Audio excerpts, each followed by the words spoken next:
The mother's milk of politics is money, of course. And the battle of the big bucks is heating up big time for 2024. And Joe Biden is in the lead. Also, the DOJ and Jack Smith fired back on Trump's delay tactics. I want to start with the money issue. Biden's campaign announced yesterday that it had raised $72 million during the second quarter of the year, more than doubling Trump's haul of $35 million. Now let's welcome Andy Field back to the program. He's in D.C. working for ABC. What does this mean for both Biden and Trump's reelection bids? Well, at the moment, Joe Biden is kind of the daddy warbucks of fundraisers. He talked about $72 million since he launched his election bid in April, and that's only a few months. That's a lot of dough. Donald Trump has been at this since at least last fall, maybe even before that, announcing he's running for office. So for Joe Biden to have raised that much money in a short period of time shows you what the donors are thinking and where they're, what horse they're betting on here. Now, Donald Trump, his joint fundraising committee took in $35 million from April through June, roughly doubling the $18.8 million it raised before that there. So not quite as enthusiastic as they are for Joe Biden. And then, of course, you have all the other folks.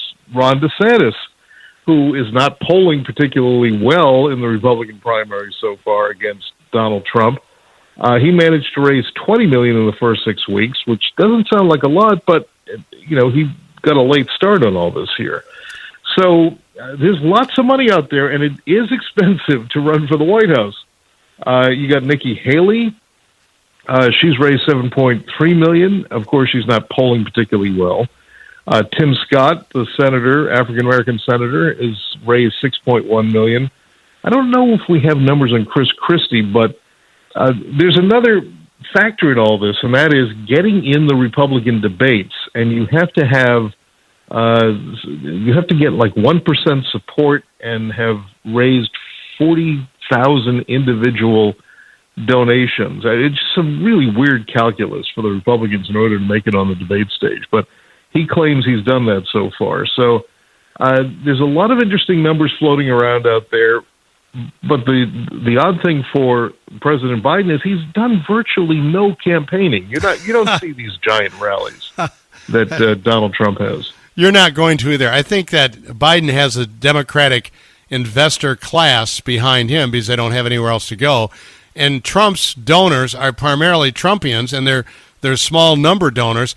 To some of the points that you raised regarding people desperately trying to get on the debate stage, Governor Doug Burgum of North Dakota, if you donate $1, he sends you a $20 gift card. That doesn't seem like a way to get rich, but it may be a way for him to get on the debate stage. I think we should get in on that, Jay. That sounds like a good deal. And the Miami mayor, Suarez, he is taking a page out of that. He's apparently raffling free college and trying to juice his numbers and Messi tickets, soccer tickets, to hit the minimum debate threshold with donors. Well, there are all very creative ways to do this here.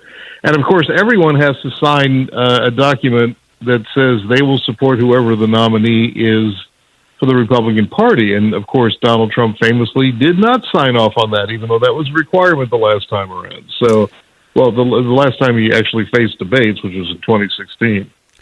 When Michael Jordan was playing for the Bulls, everybody said that Phil Jackson had team rules and Phil Jackson had Jordan rules.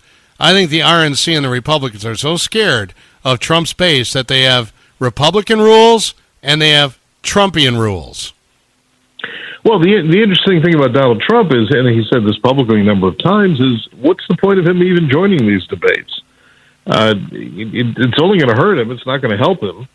So he'll let the lesser Republicans, as he probably is thinking of them, fight it out on stage, and maybe join in later on. But in the meantime, with his polling numbers, there doesn't seem to be much incentive for him to get up on that stage and debate.